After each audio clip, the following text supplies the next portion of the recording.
بسم الله الرحمن الرحيم يسبح لله ما في السماوات وما في الأرض الملك القدوس العزيز الحكيم هو الذي بعث في الأميين رسولا منهم يتلو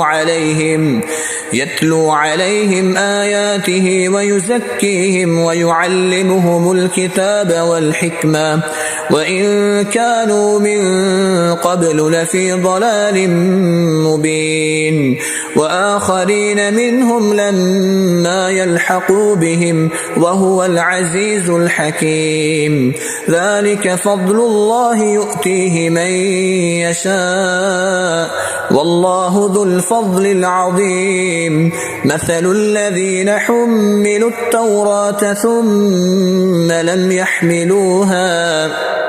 ثم لم يحملوها كمثل الحمار يحمل أسفارا بئس مثل القوم الذين كذبوا بآيات الله والله لا يهدي القوم الظالمين قل يا أيها الذين هادوا إن زعمتم أنكم أولياء لله من دون الناس فتمنوا الموت إن كنتم صادقين ولا يتمنونه أبدا بما قدمت أيديهم والله عليم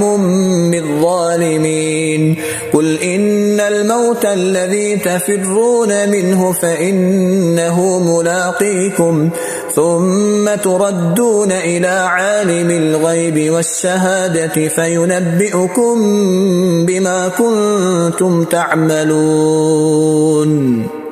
يا أيها الذين آمنوا إذا نودي للصلاة من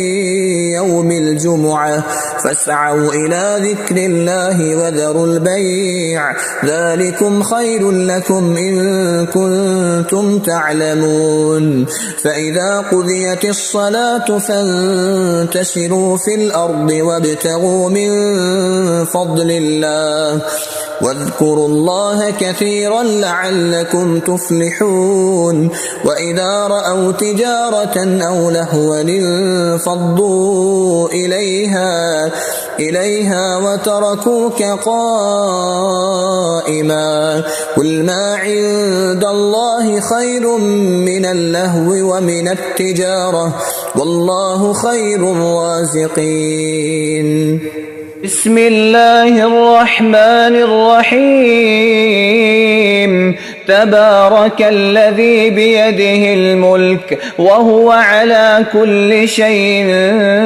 قدير الذي خلق الموت والحياة ليبلوكم أيكم أحسن عملا وهو العزيز الغفور